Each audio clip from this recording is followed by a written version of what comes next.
صفحہ نمبر 77 معارف الحدیث. ابھی یہ حدیث نمبر 4 ہی چل رہی ہے، اس کا بقیہ حصہ ہے حدیث نمبر 4 کا. صفحہ نمبر 77 یعنی پیج نمبر 77.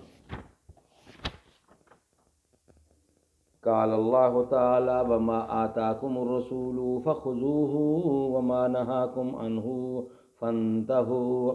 جو تم کو رسول دیں وہ لے لو اور جس سے منع کریں اس سے رک جاؤ.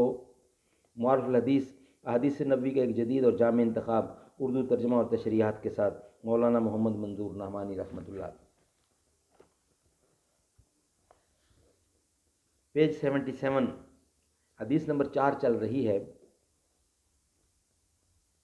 صحیح بخاری کی اسی حدیث کی روایت میں ہے کہ آخر میں چلتے ہوئے سائل نے یہ بھی بتلایا کہ میں قبیلہ بنی سعد بن بکر کا ایک فرد ہوں، میرا نام زمان بن سہلبہ ہے اور میں اپنی قوم کی طرف سے نمائندہ ہو کر آیا ہوں.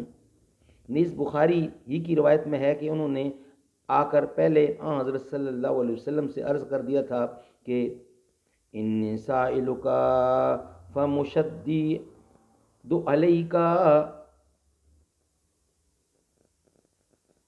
فی المسألۃ فلا تجد علی فی نفسک فقال سل عما بدا لک.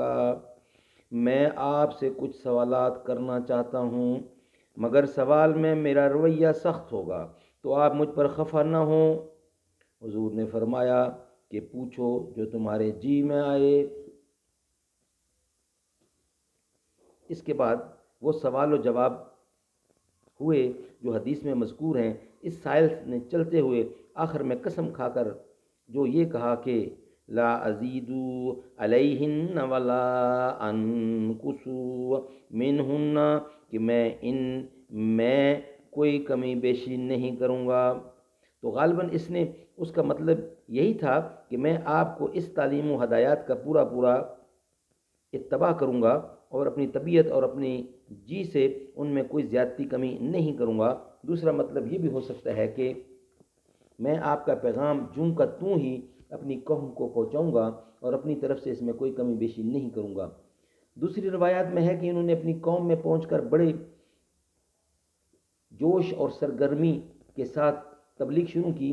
بت پرستی کے خلاف اتنی کھل کر تقریریں کیں کہ ان کے بعض عزیزوں نے ان سے کہا یا زمام اتق البرص والجزام اتق الجنون. اے زمام، برس، کوہڑ اور جنون سے ڈر. دیوتاؤں کی مخالفت سے کہیں تو کوڑی اور دیوانہ نہ بن جائے.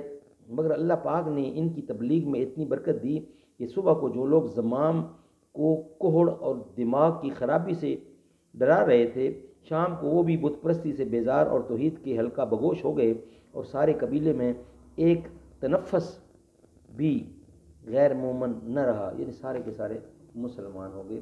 اللہ تعالیٰ ہمیں عمل کرنے کی توفیق عطا فرمائے. صدق اللہ العلی العظیم.